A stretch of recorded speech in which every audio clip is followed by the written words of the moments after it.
Oh, look at the time. Here I am blathering on and the play is about to end. Okay, let me grab my new mini recorder that Carlos got me for my birthday. It's only 35 pounds and the antenna is a highly reasonable 7 feet. And I'll see you all there. Carlos and I are at the theater. The audience is abuzz with excitement, yes, but also many of them are the insects that infest this theater. According to the lore, if you turn off all the lights and stare into a mirror, repeating Bloody Mary 3 times in a row, she will appear and tear your face off. I've never tried this because I don't own any mirrors, but my husband Carlos conducted this very experiment in his science lab. He said he darkened the room and repeated the name and nothing happened for a long time. But then a figure of a woman appeared, silvery gray and shimmering, and she approached Carlos slowly, her hollow white eyes never blinking. She brought her face only inches from Carlos and said, "Are you for real?" And Carlos said, yes, he was indeed real. And Bloody Mary said, okay, because this time of year, I just get a bunch of giggling, screaming teenagers, and I'm really tired of ripping off their faces for no pay whatsoever. And Carlos gave her some resources for starting a union, and she thanked him, and she offered to tear his face off in exchange for the consulting, but Carlos said no, he liked his face and wished her luck. And we're planning a 60-city speaking tour, in which I will be reenacting what I think happened to Frank Chen using puppets, and the voice acting classes at the community center that Carlos got me for my birthday. So, many exciting new steps in my new career. I wonder what my agent's name is. I never did ask. Probably not that important. Now it's time, before we reach the verdict, to exhaustively go through the evidence one by one. Pick through that, discuss what we think it means, maybe bring on a few more experts to chat about each item. This could take a while. So, first up. Hey, sweetie. Are you recording your show again? Oh, yes, you're on it right now. They're listening. But you can edit this out, right? Because, podcasts aren't live? I don't know what edit means. Okay, well, I just wanted to let you know that I made lunch, and it's pasta salad just the way you like it, dry and crunchy. Oh, that's so sweet, Carlos, but I can't leave right now. The verdict is about to happen. Oh, no, I get it. That's why I brought it to you. Oh, thanks, my little tortoise. Well, enjoy, and say hi to your Frank bunch. The Chen friends. Oh, sure. Say hi to them. And you should definitely edit this bit out, and I can show you how later. Ooh, I can't imagine what that entails. Bye, sweetie. Bye. And finally, hey there, Cecil. After a long time away, I've returned to Night Vale, and I've been trying to reestablish my barbering business. People are mostly pretty nice, but I feel a little insecure. No. I can't read any more of this. I know who you are. Vile Telly! You will not get advice from me, not after what you did to my darling Carlos's hair. No more letters today. We are no longer giving out the mailing address, as we already have enough questions to give advice for the next several decades. So if you're waiting to know what to do in a situation, just tough it out for a little bit. We will get to you eventually, hopefully within your natural lifespan. When my Carlos first came to town, a stranger, a scientist, an interloper, the clouds were mostly absent. The blue of the sky seared, it cast unearthly light on our earthly town, but still they lingered at the margins of the sky, bustled by the horizon, waiting for their turn to cross our stage. And when my Carlos met me at the Arby's, and we kissed under the lights above the Arby's, oh, there were clouds then too. And the lights shone through them in delightful ways, hiding behind, and then casting rays through, and then bursting out from behind as the wind escorted the clouds across the sky.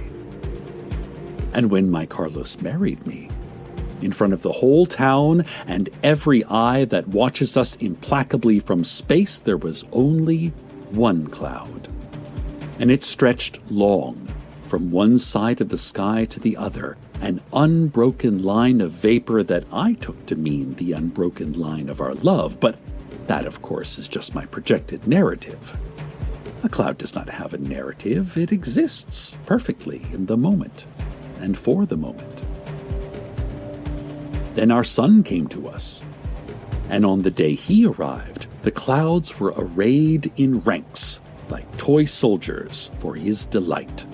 Smudge after smudge, like a Georgia O'Keeffe landscape, like sheep on a meadow. And our sun squalled, and we laughed because the sound would become a difficulty, we knew, but in that moment, it could only be a joy. Hi, listeners.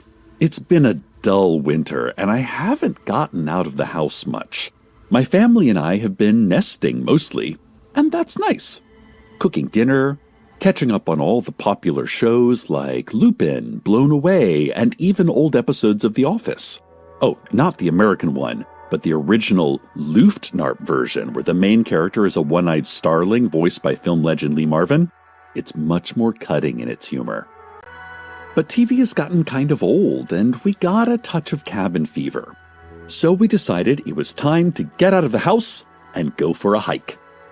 On Saturday, we drove a few hours north to Redwood Remains State Park, and we brought our little Esteban with us because it is never too early to introduce children to nature. And it was a fun and spiritually rewarding trip. And there's nothing like the mighty heights of centuries-old trees to make you feel small, like a baby, held close and tight, protected from the dangers in the malicious sky above. I feel so refreshed. I can't recommend the woods enough. What a rewarding time to spend with a family. It's a trip that will stay with me forever. More on my hike soon. More on our hike. I can't stop thinking about it. My husband Carlos, as you may know, is a scientist, and he was truly in his element. He showed us all kinds of flora and fauna, telling us tons of interesting facts about everything that we encountered. We saw lots of dragonflies, some as large as my hand. There were hawks galore, just the most hawks. Like, think of all the hawks you've ever seen. Now double that, then add 9, then divide by 3. That is how many hawks we saw in just a single afternoon. The hawks circled above us, which caused the rabbits to hop and scamper in all directions. Our little 3-year-old shouted, "Bunnies!" and he tried to pet them, but Carlos cautioned him that while most mammals look like they want hugs, almost none of them do. Esteban was disappointed that he could not pick up the rabbits, especially when one of the hawks did that very thing. Carlos had explained the circle of life to our inconsolable son, which went over better than expected, especially because we found a little creek with some toads for Esteban to play with. Last Saturday, in the woods, I heard the owls again, their low hoots and growls, ever present.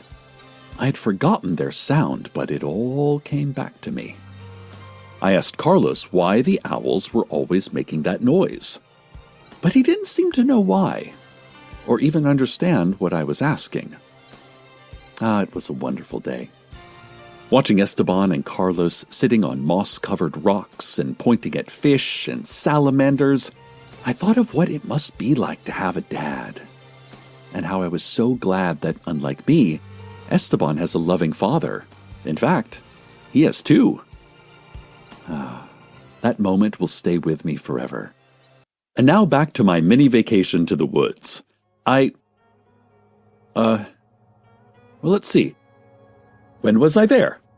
I know I started the show talking about a recent trip I took. Was I with Carlos, or was it just me? I'd written down some notes, but I thought... But my steno pad is completely blank. It was such a memorable excursion, but for some reason I lost my train of thought. Oh, I do remember owls. I didn't see any owls. I don't know that I've ever seen an owl in the woods, but I heard them. I remember the sounds of the owls quite clearly, the low drone of the relentless nightbird shaking the deep coils of my inner ear until I could not walk in a straight line. Could barely stand up. I remember a man holding a boy's hand and telling him about a tree. And they look a lot alike, those two. Go into the tree, the man tells the boy, and the boy does not want to.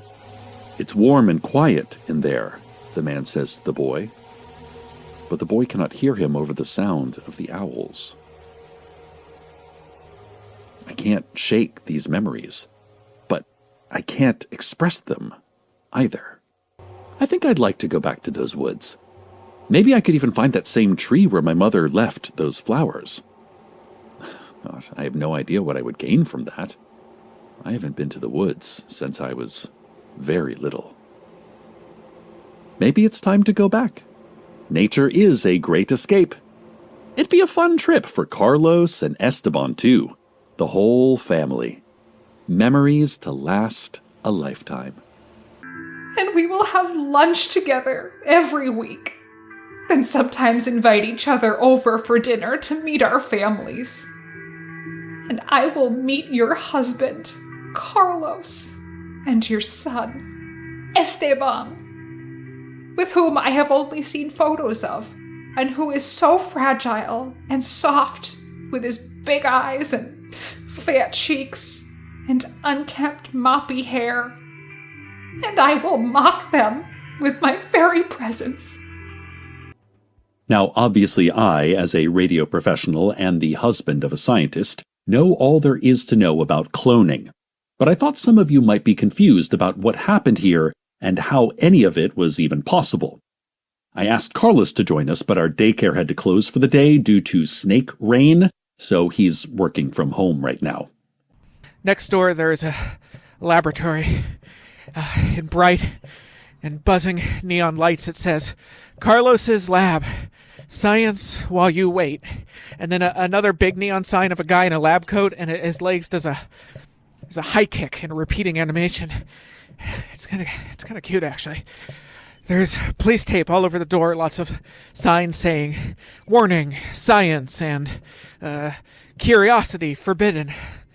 There's been speculation that Megan's body donor, once thought to be a benevolent gift from Night Vale's sister city of Nulagorsk, could have had ties to Russian organized crime, who are known to remove the hands of their betrayers. I mean, this theory is mainly mine, based on the fact that Carlos and I were up late watching the Cronenberg film Eastern Promises on TV last night. So in 2012, when landscapers in the small desert town of Night Vale discovered the house that wasn't there, a scientist explained it as simply a trick of the mind, a blind spot. The house was right there when you looked at it, and it was between two other identical homes, so it would have made more sense for it to be there than not.